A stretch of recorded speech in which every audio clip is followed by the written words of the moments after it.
Scorpio, hello there, my beautiful friends. We're going to do your general tarot reading for early May 2026. Thank you so much for joining me today. You know, I appreciate each and every single one of you. So let's get right down to business as always and start you off with an oracle card here, just so we can dip our toes in the energy and see what's happening for the lovely Scorpio collective. I hope you're all doing fabulous and fantastic, my friends. Let's get it going here. My guide, spirit team, talk to me. What do you got for us? What do you have for Scorpio gang in early May 2026? It is Taurus season. What energies, messages, insights can we take a little peek at? And yeah, we're just going to take a real quick look at this first card. Then we'll get into the full reading itself. At the very end, I'll pull you a bonus card from the Shadowland Tarot just to see what might be in the shadows or what shadow work you can lean into, which is always interesting. But let's get it going here. Let's rock and see what we got for Scorpio gang in early May. What's the vibe? What's the energy? Let's get this card out nice and quick. There we go. Cool. I guess it depends on how you look at it, right? Like when you see the imagery of a puppeteer pulling strings, it's like, okay, that could be fun. Or who's pulling the strings behind the curtain, right? It always gives me that duality where it's like, yeah, for some Scorpios, this is nice. But for others, we not need to keep an eye. Before we fully dive into that, though, if you're new here, I'll be speaking about the May subscriber surprise towards the end, so you might want to check that out. And also, if you could kindly illuminate that like button by tapping it right on its third eye, you know, I'd greatly appreciate it. But enough of the promo, back into the reading. Let's talk more in depth about this. So again, we see this jester here. It's a cool looking card. I like the imagery of it. And he's putting on a little puppet show, right? Like, hey, pulling those strings, which is totally cool. So for some Scorpios, maybe Spirit's asking you to do something fun, do something enjoyable, especially if you've been going through some serious things or whatever it might be, or even some like dry time. Spirit's like, hey, just do something that you like, do something that you enjoy just for the sake of enjoyment. That could be a very nice message for some of you, especially if you've been a little bored lately or things have been a little too strict. However, obviously, I already mentioned it, when we have the imagery of somebody moving puppets around and pulling strings, that's something that absolutely deserves our attention, because there could be something or a situation where there's more than what it seems, where it looks like something's happening, but other things are happening behind the curtain. So that is a theme I want to watch for as we move through this reading. And usually Scorpio has a pretty good intuition about stuff like that. But there could be a situation where there's either more layers or someone else is pulling the strings or something is not what it seems. So we're just going to put that puppeteer down right there. Let's get into tarot.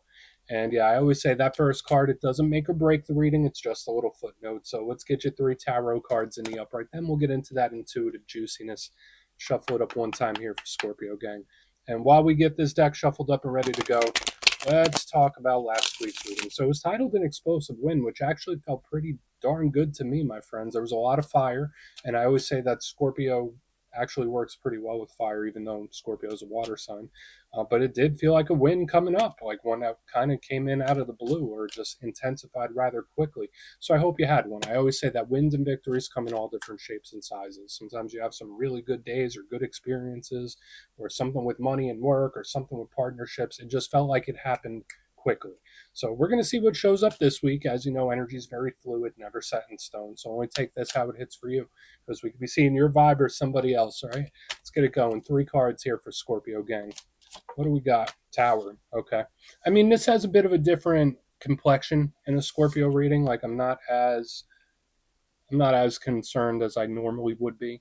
But towers don't freak me out anyway. You know, you guys know I'm a Scorpio moon, so whenever I see this card, I'm like, all right, cool, intense. It's an intense energy. Let's get a couple more. What do we got here? 9 of Pentacles. Standing firm. This feels like a pressure test of some kind. We're like testing something. Or all right, let's get one more. Not sure if you're doing it or someone else. It's like a stress test or pressure test of some kind. 8 of Swords, that is exactly what's going on here. I don't know if it's a person or a situation. It's like, all right, let's see how they react, or let's see how they handle this.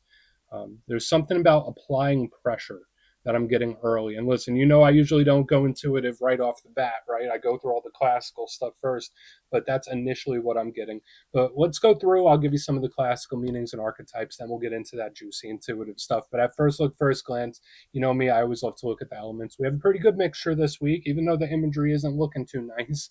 The elements are okay, right? It's a good mixture.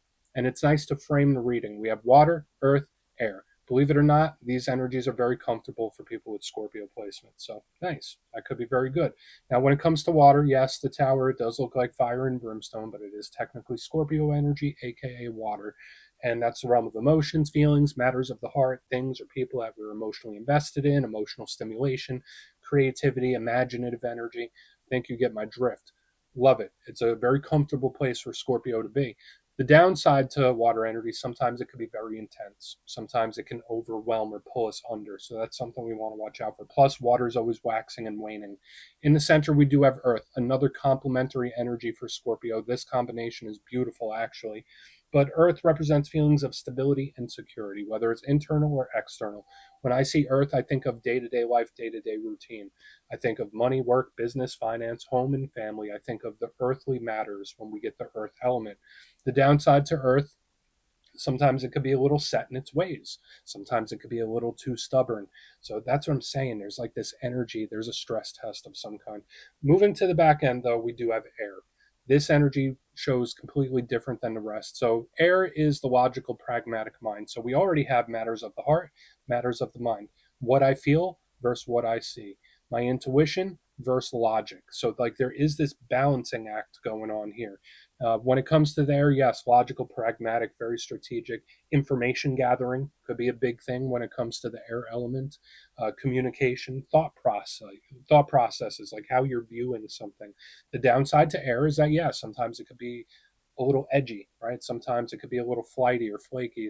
It's not a fast, thorough type of energy, like it's quick. So we have a mixture of stuff going here. And of course, this could be different things or situations, but let's go through and start building this out piece by piece.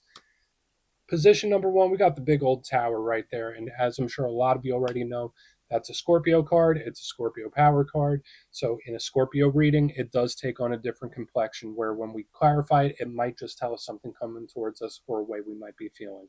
But we see this card, it does look all scary, fire and brimstone, right? We got the lightning. So it does represent shock. It does represent upheaval in some sort of way. Now, I do always say not every tower is a bad tower.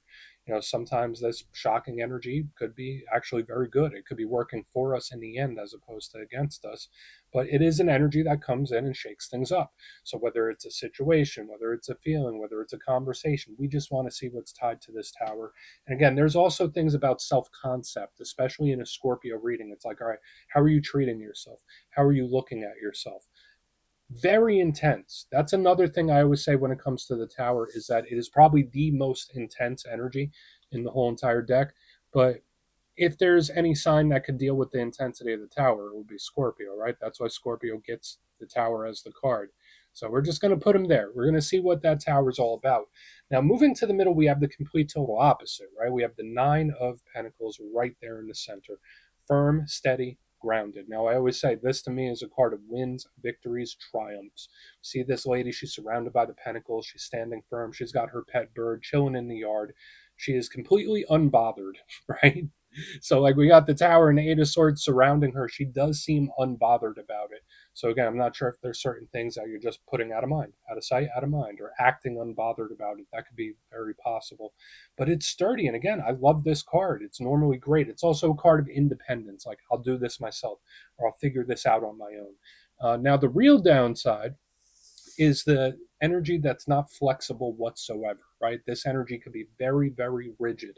So when I get the tower right next to the Nine of Pentacles, it's like, all right, let me press up against those boundaries. Let me test this. How solid is this really?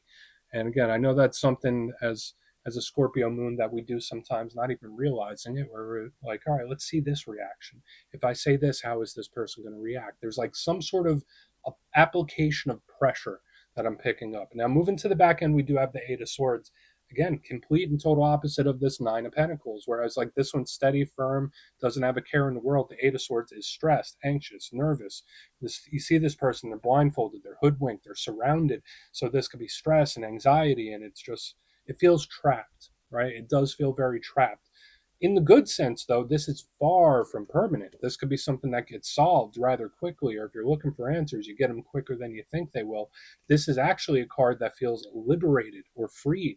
So again, next to the Nine of Pentacles, this could be great, but it is giving me that play between feeling and logic, heart and mind, and then we have this energy in the middle where it's like I'm testing it against everything else. So super unique. I want to dive deeper on all of it, Scorpio. Let's do it. Let's jump in and clarify. Okay, let's get a good shuffle here.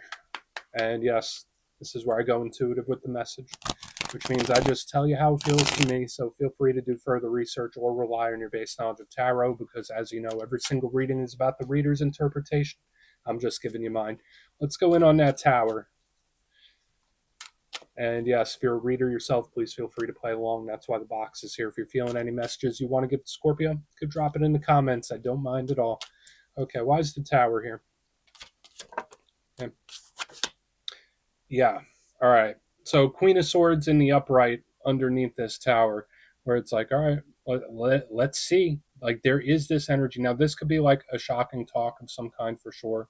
Queen of Swords clarifying the tower. Absolutely. Like this energy is intense. It kind of feels like an interrogation a little bit too. So I'm not sure where that's coming from, where it's like, no, I have questions. I want answers. So it's like, I will get to the bottom of something. So yeah, the tower with the Queen of Swords is like, I don't care what it is. I just want all the damn details. So interesting that I'm having this energy that's testing and stress testing, and now we have her. She is also an energy that's very strategic and planned out. So like when I see her underneath the tower, it's like something may look run of the mill like it just happened, but there might be some planning behind it as well. So like keep that in mind. I'm not saying that's you, but it could be somebody else. Now, if we put this just in context of Scorpio energy, like clarifying this tower, this could very much be like it's game over type of energy where it's like, I'm not messing around. I'm not playing around. I'm taking this very seriously and I will get to the bottom of this. So whether it's you or somebody else, we have like the testing, we have the conversation, we have the situations, we have the planning. Like it's very intense. I'm picking it up right here in the front. So there is a seriousness to it at the same time. Like it's not messing around. And yeah, I don't know what this interrogation like energy is, but we're just going to keep moving forward. We're going to see what the Nine of Pentacles has. That's unique. So, I mean, in its most positive sense, Scorpio, her clarifying the tower, I mean, that could be good. Maybe that's like a eureka moment where everything just clicks, hopefully. But yeah, lots of stuff. What do we got? Yeah, this energy just seems very unbothered for some reason in the center. So I'm not sure if that's advice for you from Spirit, where it's like, all right, Scorpio, just don't act as affected as you really are, or you need to act unbothered by this. Because usually the Ten of Wands in the upright has a big burden. It's carrying a heavy, heavy weight, right? It's great for determination, forward push, forward momentum. But in reverse, underneath a very carefree card like the Nine of Wands, this energy is acting like it doesn't have a care in the world. So it's like we have this one energy right here that's coming on super intense, super intense, super intense. And this one in the center is just super nonchalant. So it's acting very non reactive.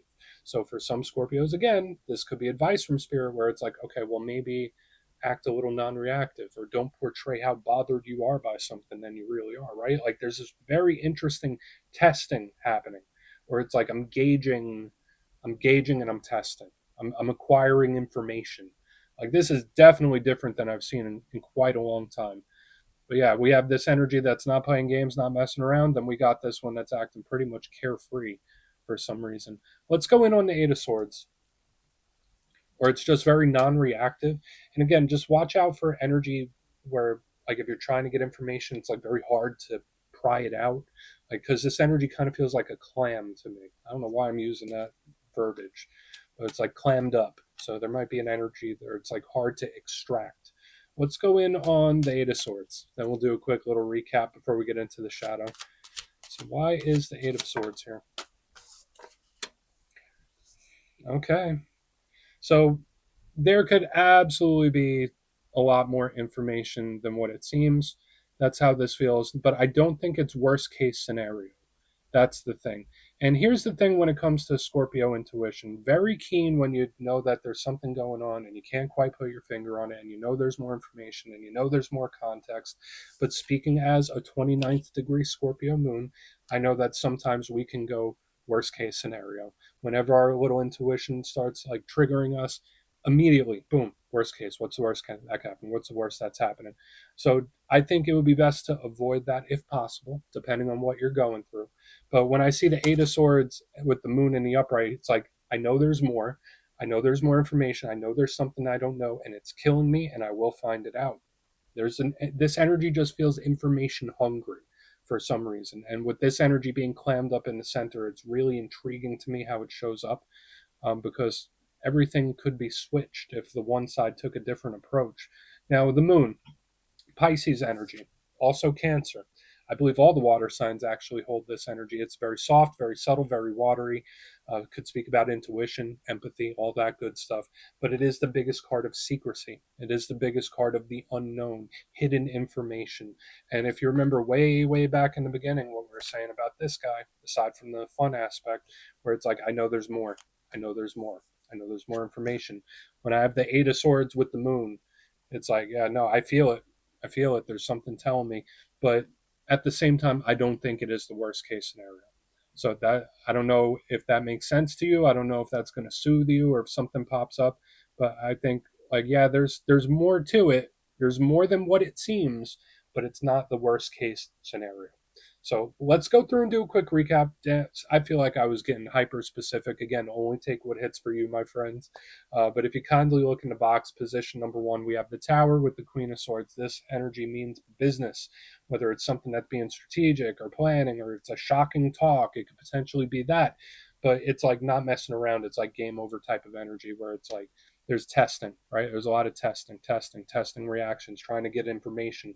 Moving to the middle, we have the Nine of Pentacles with the Ten of Wands, super nonchalant, right? So again, whether that's advice from spirit where it's like, hey, act like it's not bothering you, or act nonchalant, or someone is acting that way. There's also this clammed up type of vibe that I'm picking up, where it's like, even if you're trying to force information out, it might be hard to acquire.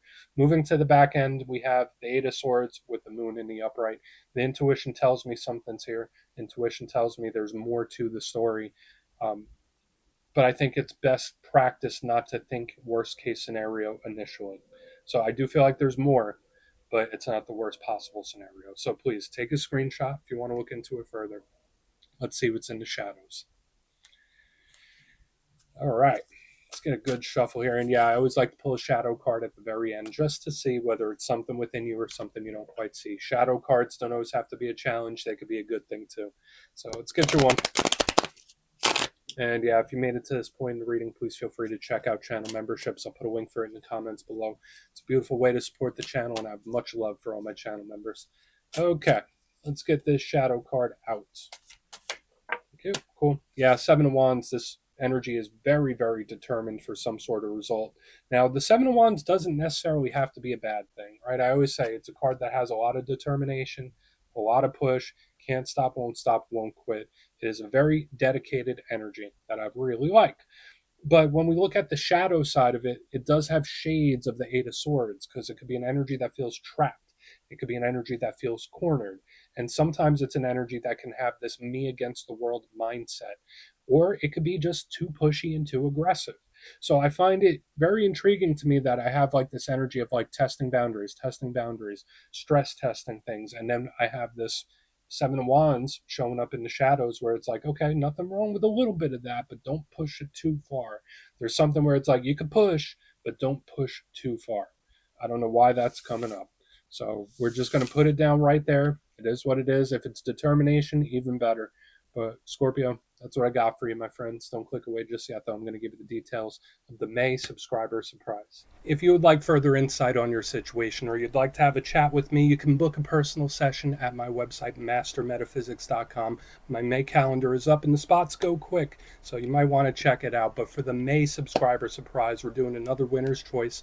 I will choose 3 lucky subscribers to win either a copy of the Tarot of the Owls, beautiful deck, and it's really nice, or 3 custom-made pendants from my website, mastermetaphysics.com. So if you'd like to get your name in for that, it's 2 simple things, as always, my friends. First, you must be subscribed, and second, let me know down in the comments, out of the cards that showed up in this week's reading, which one caught your attention most or resonated with you most. You'll be entered to win, and at the end of the month, the winners will be announced in the Posts tab. My friends, much love, and I'll talk to you soon.